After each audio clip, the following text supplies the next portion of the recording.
Hello everyone, and welcome back to another episode on the show. Hi Brenda, please can you mute your mic when I'm speaking?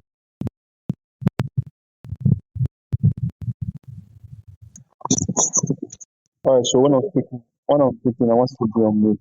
Then when I'm speaking, I'll be on mute. When I'm done speaking, when you're speaking, I'll be on mute. So you can hear me properly. So that's why I said when I'm speaking, you mute your mic. When you want to speak, I will mute my mic. So right now you're on mute, and I'm sure you can hear me very well because you're on mute. So when I'm speaking, you'll be on mute. When I want to speak, I will mute. All right. So when I'm speaking, you be on mute. When you want to speak, I'll be on mute.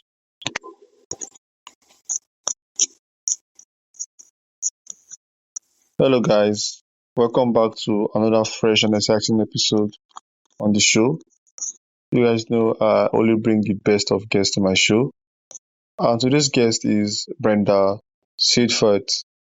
Brenda, welcome to my show. All right, thank you so much. So, Brenda, I would like you to introduce yourself briefly to my audience. All right, thank you so much, Brenda. So, let's get into the questions I have for you. Brenda, how has spectator church shaped the way people experience faith?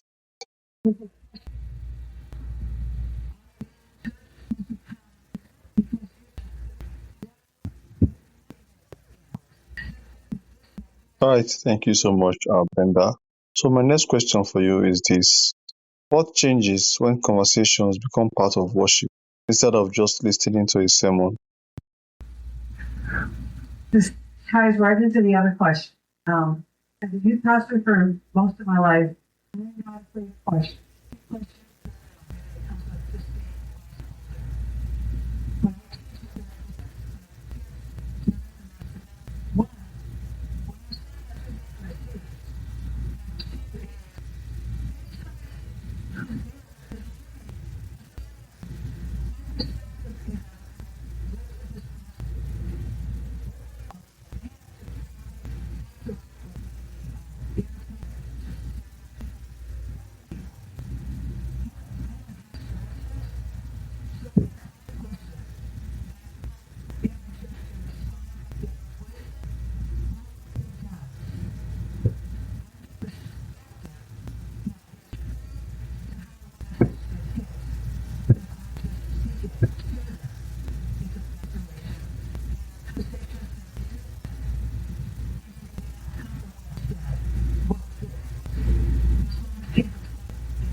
All right, thank you, Brenda, once again. The answer was so wonderful. So tell us, why do people often remember what another person shared in conversation more than the pastor's main points? I think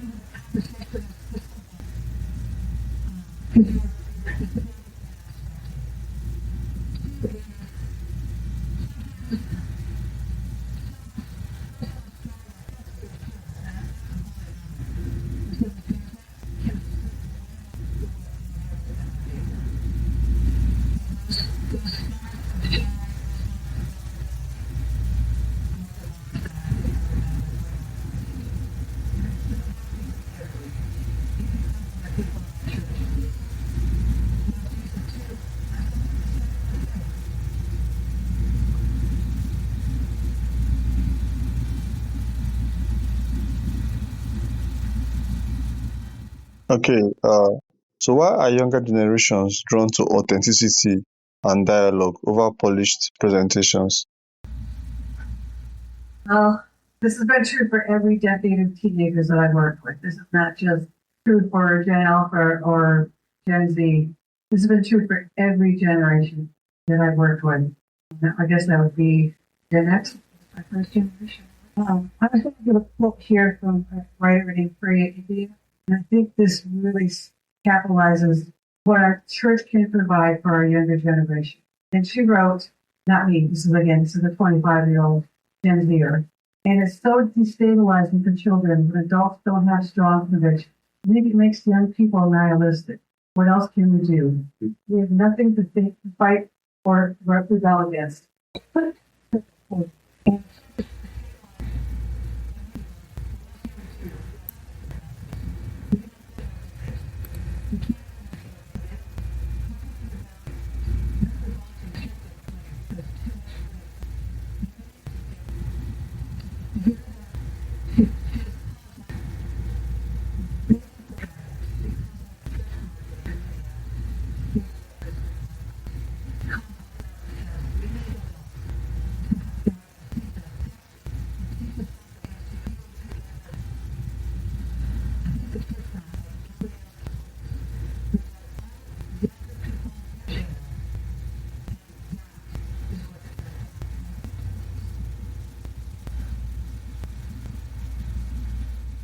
So, why does real learning require discomfort and participation?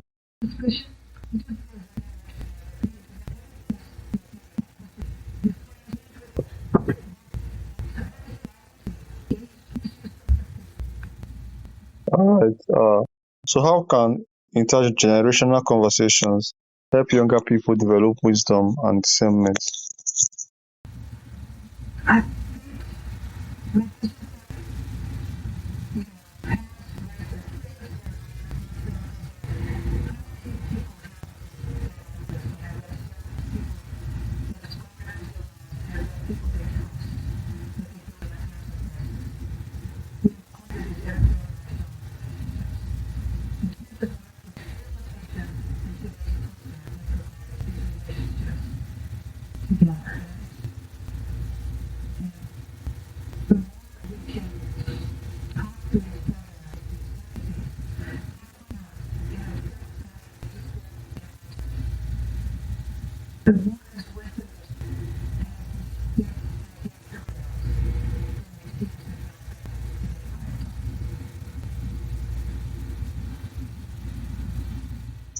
Okay, so tell us why do strong convictions and boundaries actually create stability for younger generations.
All right, so why are committed relationships and faithful love stories so compelling to younger generations right now?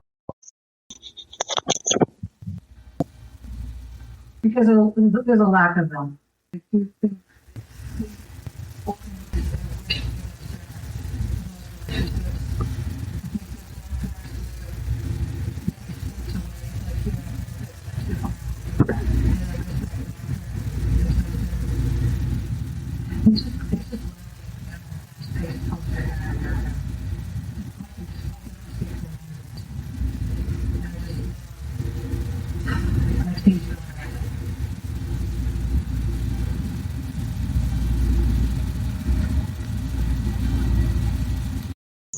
All right, thank you so much, Brenda. So, why do we need to trust the institution of the church today? This is a institution.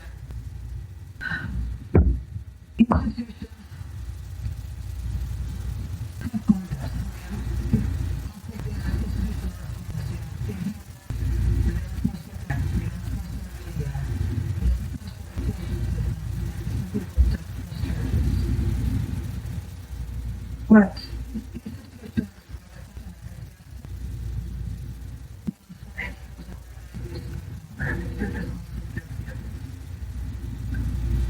What we need institution because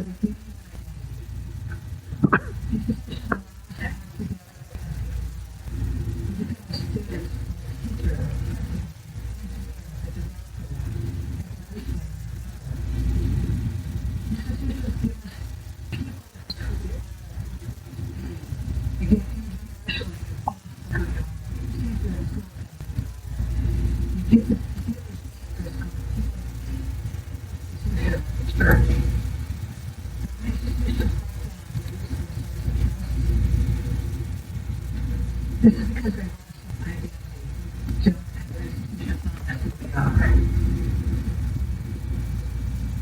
institutions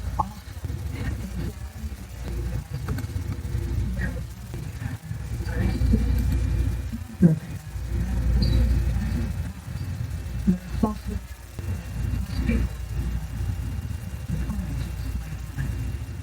what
Okay, Brenda. So, here is my final question for you.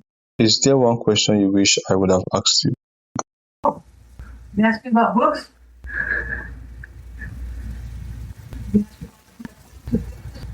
Just answer it. All right, so go on with the answer.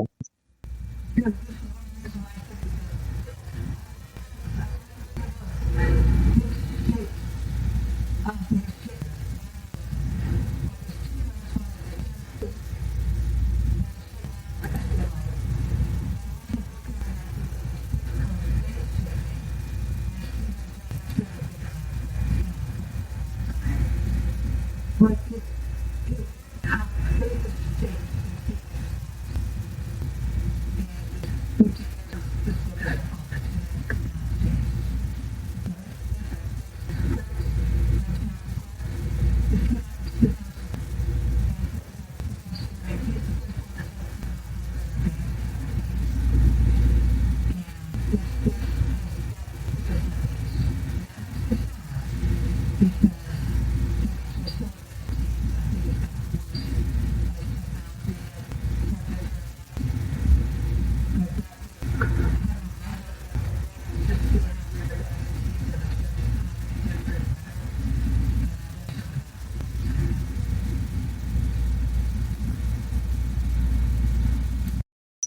All right, thank you so much, Brenda. Thank you for coming to my show, for sharing your insights and providing value to me and to my audience. All right, so Brenda, if listeners could take away one piece of information from this conversation, what would you want that to be? be grateful for your grandparents.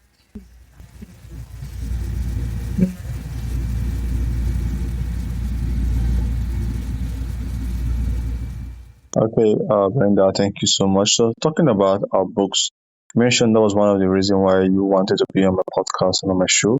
So, what is one book you recommend for my audience to go and read? Particular book that you recommend, a first book that comes to your mind when you want to recommend a book for someone like myself as well and to my audience. I'm going to selfishly request the book that I wrote. It's called The Story of Two Lost Sons. I'm